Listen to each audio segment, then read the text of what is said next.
আমার মা পদ্মাকে তোমাকে বিয়ে দিয়ে আর বাকি দিনটুকু আমি বিশ্রামে কাটতে চাই।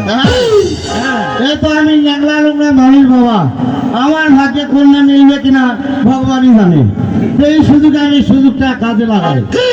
তবে মহাদেব, আপনার মেয়েকে দেখলাম না, শুনলাম না। হ্যাঁ, তুমি নির্ভয় দেখতে পারো। তাই? তাহলে আপনি একটু বুঝেছি। তাই আমি আড়ালে গেলাম, তুমি সে ওই যে আমার উত্তর ভাষে আমার মেয়ে আছে, তুমি দেখতে পারো।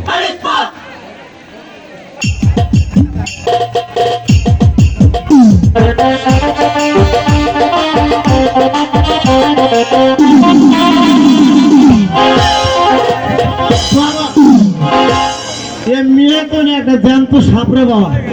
এ মেয়ের মুখ ফুটে আর পোস্ট অফিস ফুটে খুঁজে পাওয়া যাচ্ছে না বাবা। তবে আর একবার দেখি বা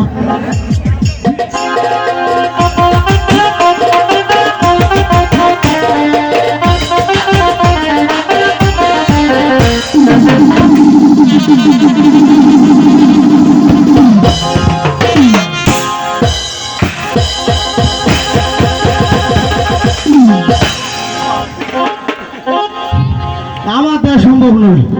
এমনি দেখছেন অ্যাঙ্কা করছে, অ্যাঙ্কা।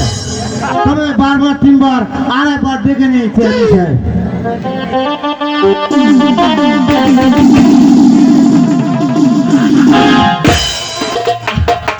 তবে এই মেয়ে আমার দ্বারা সম্ভব নয়।